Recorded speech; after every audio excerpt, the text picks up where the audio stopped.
Hello friends, स्वागत है आपका हमारे यूट्यूब चैनल जीएस कैप्सूल में।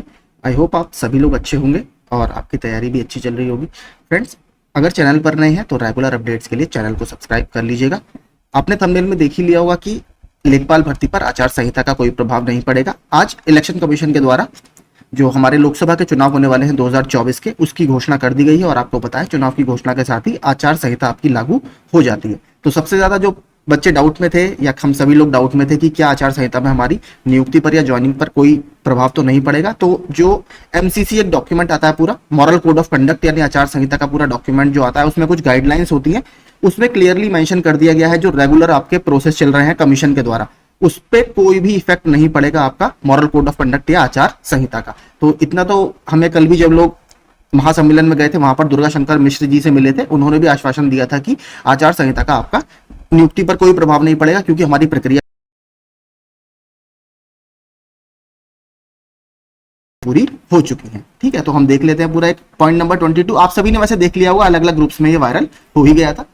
अगर ये वाला पॉइंट आप पढ़ेंगे, रेगुलर रिक्रूटमेंट और अपॉइंटमेंट और प्रमोशन थ्रू यूपीएससी, एसपीएससी यानी स्टेट पब्लिक सर्विस कमीशन, ये दोनों आपकी कॉन्स्टिट्यूशनल बॉडी होती है। स्टाफ सिलेक्शन कमीशन, इसके अलावा एनी अदर स्टैट्यूटरी अथॉरिटी, जो आपका यूपी ट्रिपल एससी है, ठीक है, ये भी एक स्टैट्यूटरी अथॉरिटी ही है, जो कि एक एक्ट ऑफ पार्लियामेंट के तहत बनाया गया है, या एक्ट ऑफ हम बोल सकते हैं स्टेट लेजिस्लेचर के द्वारा बनाया गया है 2015 में।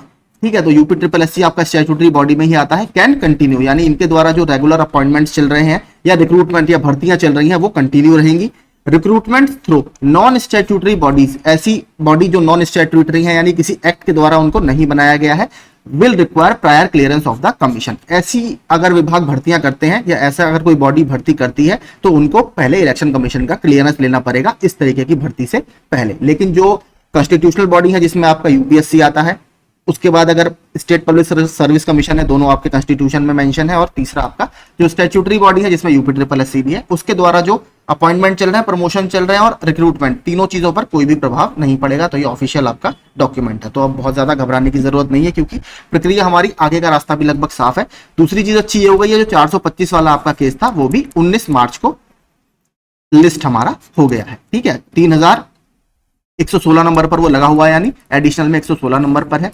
बहुत सारे लोगों की डिमांड में 427 वाले का लिस्टिंग का भी आ रहा है। देखिए, मैं सुबह से इसको ट्रैक कर रहा हूं, लेकिन आज कोर्ट रूम बंद है, तो मुझे नहीं लगता इसका ऑफिशियल स्टेटस अपडेट होगा। अब हमें मंडे तक का वेट करना पड़ेगा। और शायद सिद्धार्थ सिंगल सर, मुझे पूरी उम्मीद है, क्योंकि इसमें बॉर्डर स्टेट वाला है और जो 428 है उसमें भी बॉर्डर स्टेट वाला प्रश्न है, तो दोनों में कॉमन प्रश्न है। 428 की लिस्टिंग तो 25 के साथ ही ये दोनों कनेक्टेड है, 427 में भी बॉर्डर स्टेट है, तो अगर ये कनेक्ट हो जाएगा तो सभी के लिए बहुत अच्छा होगा। और जहां तक उम्मीद है, सिद्धार्थ सिंगल सर भी इस बात को जानते ही होंगे। तो मंडे को आप मानिए इसका आएगा पूरा ऑफिशियल अपडेट की लिस्टिंग एप्लीकेशन डिस्पोज हो गई, तब मैं आपको बता पाऊंगा। फिलहाल अभी तक इसमें पेंडिंग ही दिखा रहा है, कोई आपका स्टेटस अपडेट नहीं है। ना ही जो मुकेश कुमार वाला था जिसमें जजमेंट रिजर्व है, उसका भी अभी तक ऑफिशियल स्टेटस कुछ भी नहीं आया है। वो जजमेंट रिजर्व का ही वहां पर शॉर्ट ऑर्डर आ रखा है, तो उसका भी मंडे को ही उम्मीद है इन दोनों का। इसके साथ साथ जो सुप्रीम कोर्ट है वहां पर भी हमारे केस लगे हुए हैं, उसकी भी लगभग 20 तारीख के आसपास या 19 के आसपास कॉज लिस्ट आएगी, जिसमें आपको ये पता लग जाएगा कि 22 मार्च को हमारा सुप्रीम कोर्ट में केस किस नंबर पर लगा हुआ है। ठीक है, तो ये सारे अपडेट्स मैंने शॉर्ट में आपको बता दिए। कुछ और आपका क्वेश्चन हो तो बता दीजिएगा। बाकी ये काफी एक अच्छी अपडेट है कि आचार संहिता का लेखपाल भर्ती पर जरा सा भी कोई इंपैक्ट पड़ेगा नहीं। तो थैंक यू सो मच।